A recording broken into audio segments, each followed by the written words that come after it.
구독은 하셨나요? 구독하시면 올해 안에도 좋은 일이 가득하실 거예요. 현재 19년도 팬데믹 이후 여름 휴가 시즌을 맞아 전 세계에서 해외여행 수요가 급격하게 늘고 있습니다. 그런데 수많은 사람들이 일본을 패싱하고 한국으로 향하고 있다고 하는데요. 그 이유가 무엇인지 한번 알아보겠습니다. 한국관광공사가 발표한 자료에 따르면 2020년 4월 팬데믹이 터진 이후 급격하게 줄어들었던 입국 관광객 수가 한 달 기준 6배 가까이 늘었다고 합니다. 예전과는 달라진 K-팝과 한류의 위상으로 한국의 문화와 한국 음식들을 경험해보기 위해서 들어오는 관광객들이 많아 관광객의 늘어난 숫자는 충분히 이해가 가는데요. 이 중 원래는 일본에 가려다 한국으로 방향을 틀어 우리나라로 들어온 관광객들이 많아 이 부분을 중점적으로 알아보겠습니다. 지난 5월 일본 정부는 외국인 관광 재개가 코로나 확산에 영향이 있는지 확인하기 위해 실험을 진행하였는데요. 그 후 한 달 뒤 여행 안내원이 동선을 통제하는 조건으로 단체 관광을 허용하기로 하였습니다. 이후 지난 7월부터 본격적으로 해외 단체 관광객들은 비자를 발급받아 일본에 입국하기 시작하였는데요. 여기서 충격적인 사실이 드러났습니다. 지난 7월 일본을 찾은 외국인 약 14만 5천 명 중에 관광 목적으로 일본에 들어온 사람은 5%에 불과했기 때문입니다. 이는 하루 평균 250명을 조금 넘는 수준으로 외국인 관광을 재개하여 경제의 활력을 기대했던 일본 정부의 기대가 처참하게 부서진 것입니다.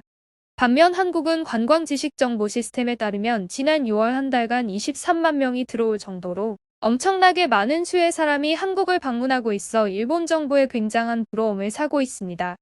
이러한 한국과 일본의 차이는 크게 두 가지로 분석할 수 있는데요. 첫 번째는 두 나라의 팬데믹을 대하는 자세입니다. 우리나라의 경우 국민들이 힘든 상황에서도 한데 힘을 모아 방역 정책을 따르며 방역 선진국이라는 이야기를 들으며 세계를 놀라게 한 반면 일본의 경우 감추기에 급급한 모습을 보여 전 세계적으로 의심의 눈빛을 받아오다 현재는 연일 세계 최다의 확진자 수가 나오자 아예 신규 감염자 수를 매일 파악하지 않기로 한 모습을 보여주며 문제의 상황에서 도망치는 모습을 보여주고 있습니다. 일본 정부는 의료기관의 부담을 덜어주기 위해서라고 하였지만 많은 나라에서 실제로는 방역 실패를 인정하지 않고 감추기 위한 꼼수라는 평가를 받고 있는 현실입니다.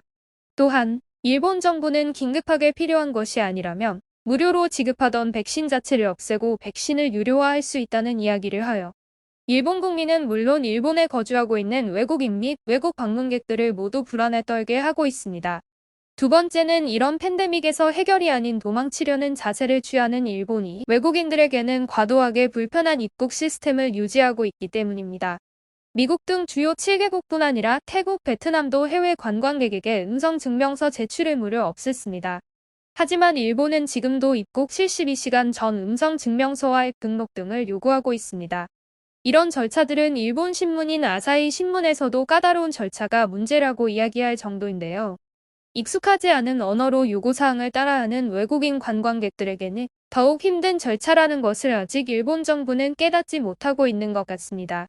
이런 큰 두 가지 이유 때문에 휴가 시기에 일본을 가려던 외국인 관광객들의 대다수가 일본으로 가기를 꺼려하고 오히려 전 세계 인구에게 핫한 BTS 등 K-팝의 고향인 한국의 풍부한 볼거리와 먹거리를 체험하러 한국으로 발걸음을 돌리고 있는 상황입니다.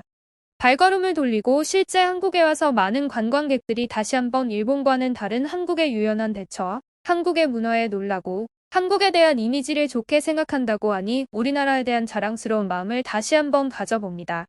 앞으로 세계에 더욱 많은 사람들이 우리나라의 멋진 볼거리와 맛있는 먹거리를 찾아 방문해 주기를 바라며 마치겠습니다. 이상 대한홍익이었습니다. 감사합니다.